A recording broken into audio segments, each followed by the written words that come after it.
baju, ikat kepala, dan bagaimana posisi meditasi dan posisi tangannya sebenarnya tidak memiliki ciri-ciri ikonografis bagaimana arca-arca kuno ya.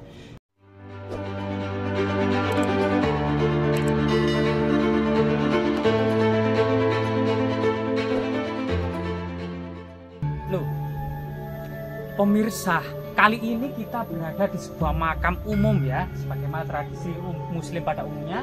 Assalamualaikum ya alal kubur, fa inna insyaallah bikum lahikun. Salam kepada seluruh ahli kubur, dalam waktu dekat maupun lama kita juga akan menyusul.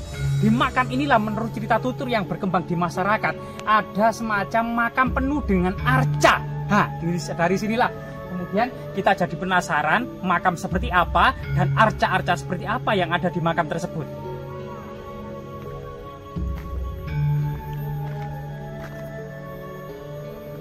Jadi memang suasananya cukup tenang dan cukup rindang, serta cahaya temaram di antara sela-sela pepohonan. Jadi mengingatkan pada suasana ya pada masa lalu, di mana kemudian pohon-pohon besar terawat, kuring, andong juga cukup banyak ya. Dan diduga ada batu-batu yang sangat misterius.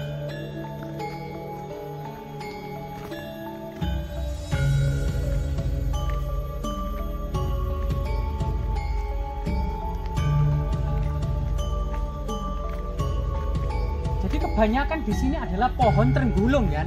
Jadi ini adalah ciri-ciri pohon trenggulung dari aromanya itu sangat menyengat, sangat rasa-rasa masam ya dari trenggulung itu, dan pohonnya itu sangat besar, kemungkinan usianya itu ratusan tahun ya, dan akar-akarnya seperti ini ya, sudah penuh dengan gale-gale kalau orang Jawa. Ini pohon trenggulung ya, yang juga bisa diartikan itu sang hulun atau sang hulun yang ya, para pengabdi Tuhan ya, sang hulun. Nah, ada beberapa batu jejak-jejak kabuyutan ya. Kemungkinan batu-batu ini pada masa lalu berfungsi sebagai dolmen ya. Dolmen sendiri memiliki fungsi yaitu tempat bersemayamnya arwah-arwah leluhur yang mengikat binatang korban, termasuk kemudian peringatan, persajian, termasuk kemudian tempat bermusyawarahnya para tetua desa. Selain itu ada juga beberapa jejak dolmen ya. Ini. Nah, jejak dolmen atau meja batu ini. Kemungkinan memang ini adalah sebuah kompleks yang dahulunya memang diduga ini adalah semacam sebuah bukit kecil yang memiliki makna sebuah tempat yang disucikan ya, yang kemudian saat ini terus dilestarikan oleh masyarakat dan digunakan untuk tempat semacam tempat untuk bersemayamnya para leluhur. Itu identik dengan kuburan, sehingga kemudian kuburan itu juga tempat untuk bersemayamnya tempat tetua desa, atau mungkin Sambaurekso, Pundan Desa, itu juga ditempatkan di tempat-tempat yang berlokasi seperti ini. Nah, kita lihat ya tempat yang cukup unik di sana.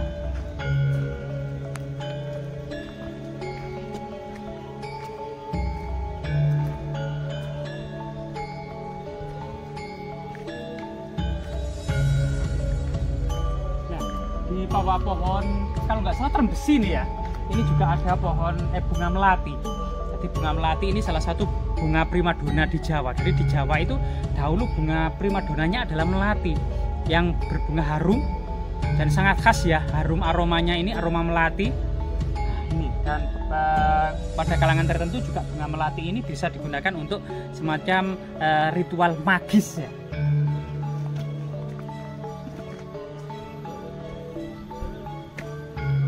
Siapa sangka memang di lokasi ini ada semacam punden keramat ya, atau yang dianggap oleh sebagian masyarakat sebagai yang membabat aras. Ada tulisan di sana ya. Nah, di dalam sini ya. Oh, nggak ada. Ini mungkin sudah haus ya. Coba kita ke dalam, kita sowan dulu.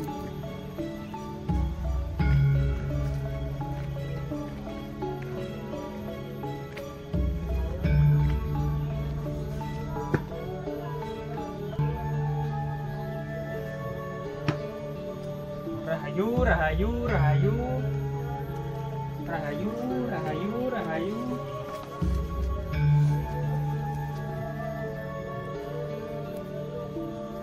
Coba kita lihat dulu ya.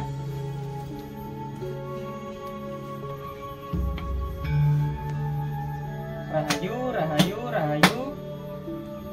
Wa khususan ila ruhi Mbah Syekh Abdul Muthalib, Mbah Syekh Abdillah. Bisirul Fatihah.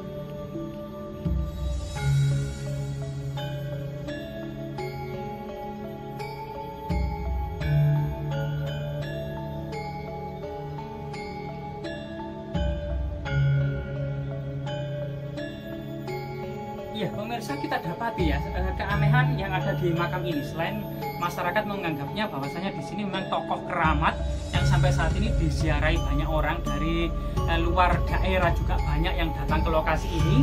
Dan kita dapati sesuatu yang unik ya, kedua nisan terbuat dari batu andesit dengan ragam-ragam yang juga mirip dengan ragam-ragam yang memiliki ciri-ciri kekunoan. Nah, jadi ada semacam sulur ya, sulur-suluran di sini. Nah, dan di sini ada inskripsi Arab ya yang terbaca Syekh Abdul Muthalib ya, Syekh Abdul Muthalib di sini.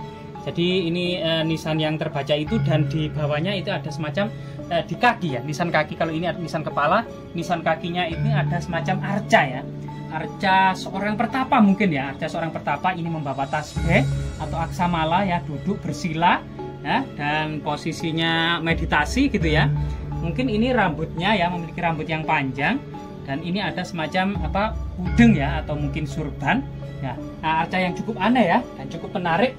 Dan yang satunya, nah jika kita baca ya, yang ini itu juga arca bagian kaki. Ini juga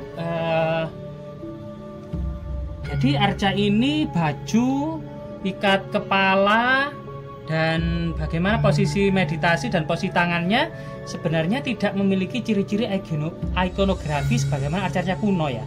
Mungkin arca ini ya mungkin semacam yang lain mungkin gitu ya, anomali gitu ya. Jadi kira juga kurang tahu.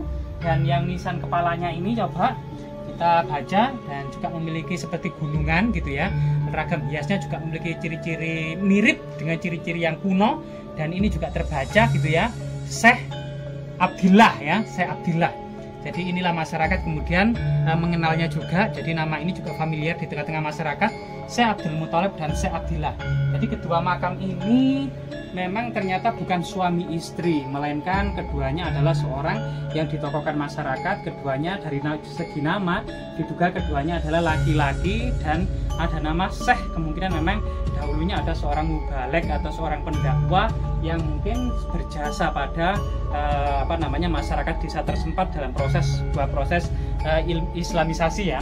Dan memang terbaca Syekh Abdillah dan Syekh Abdul Muthalib ini ya. Jadi makam yang sangat luar biasa sekali, dan memang ini memiliki ciri-ciri yang anomali dari segi makam-makam para ulama lainnya. Sedangkan para ulama yang lainnya, misalnya makam tipe-tipe Troloyo, tipe-tipe nisan Jawa, tidak ada di dalam ciri-ciri nisan yang ada di sini ya. Jadi nisan Jawa biasanya itu memiliki korelasi dengan tipe-tipe nisan Jawa atau nisan Troloyo. Tetapi yang kita dapati di sini mungkin saja ini nisan tua atau nisan baru, namun sebenarnya tidak memiliki tipe Jawa atau tipe Troloyo. Apalagi anomali yang lainnya yang tidak seperti di makam-makam wali lainnya, itu adanya keberadaan arca, dua arca ya, yang menjadi nisan kaki. Ini adalah ternyata arca, sehingga kemudian masyarakat juga sempat ya, jadi sebagian juga sempat pernah viral di jagat media sosial keberadaan arca-arca yang ada dan menjadi nisan kubur ini, atau nisan dari dua orang syekh yang ada di lokasi ini ya. Jadi memang berbagai macam fenomena ganjil atau fenomena yang ada di masyarakat ya. Mungkin saja ini kita maknai dalam sebuah positive thinking, bahwasanya memang ada semacam akulturasi, toleransi, dan kemajemukan ya dalam pola pikir, yang dimana kemudian memang arca sebenarnya memang sangat identik dengan sejarah dan peradaban kerajaan Majapahit di masa lalu atau sejarah masyarakat sini di masa lalu, karena memang masyarakat sini sangat kental dengan budaya era kerajaan Majapahit, sehingga kemudian penggunaan arca pada makam-makam syekh atau makam wali ini masih diadopsi sebagai sebuah kemungkinan memang ya masih menjaga kultur atau sejarah Majapahit, atau mungkin semata-mata akulturasi budaya atau semata-mata toleransi. Semoga kemudian nisan atau makam syekh yang penuh dengan arca ini terus memberikan semacam inspirasi ya, atau semacam mungkin edukasi tentang arti dan pola toleransi dan akulturasi. Semoga bermanfaat.